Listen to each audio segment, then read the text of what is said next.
The curl up is the only test option used to measure abdominal strength and endurance in the FitnessGram. The goal of the curl up is to complete as many curl ups as possible, up to a maximum of 75, and to do so at a set cadence or pace.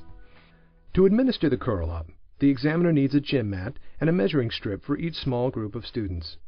The measuring strips may be purchased or made of cardboard, rubber, or any similar thin, flat material that is thick enough for students to be able to feel the edges with their fingertips.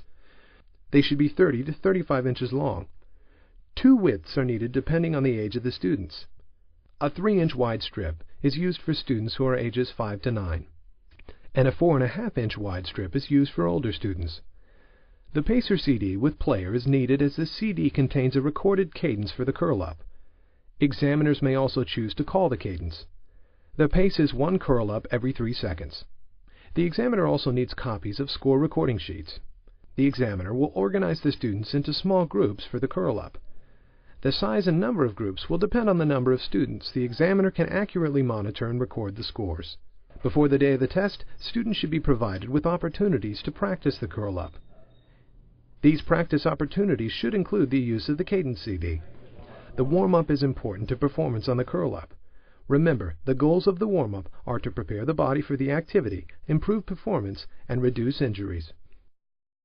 Prior to the beginning of the curl up, the examiner needs to ensure that each student has a partner. One student will perform the curl up, while the partner will help the examiner watch for form breaks. The student performing the test lies with his back to the mat and face looking up. The knees are bent at a 140-degree angle, with feet flat on the mat, legs slightly apart. The arms are kept straight and parallel to the trunk, with the palms of the hands resting on the mat. The fingers are stretched out and the head is in contact with the mat. Once the student performing the curl-ups assumes the correct position, the partner places the measuring strip on the mat and under the bent legs. The measuring strip is moved so that the fingertips are just touching the nearest edge of the strip. The audio CD cadence will indicate up, down, and the number of curl-ups completed. With the pace called on the CD, students are signaled to start and perform each curl-up slowly. We'll begin the curl-ups now. Ready? Begin. Up, down, 1, up, down, 2. Movement up, should start with a slow down, curling up 3, of the upper spine. Up, down, 4, up, The fingers should slide across down, the measuring 5, strip up, until the fingertips reach down, the other edge 11, of the strip. up, The student then down, slowly 7, curls back down up, until the head touches the mat. down, 8. Heels should be up, kept in contact with the mat at all down, times, 9, and movement should be up, slow and continuous. down, The 10, protocol is quite up, different from the familiar and fast-paced sit-ups. 11.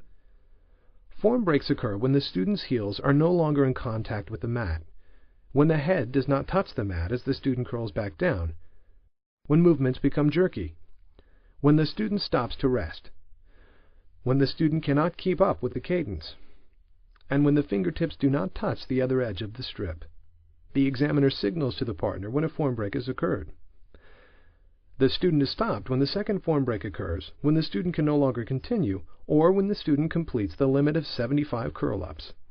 The score for the curl-up is the number of curl-ups performed. The first form break or incorrect curl-up is counted in the score.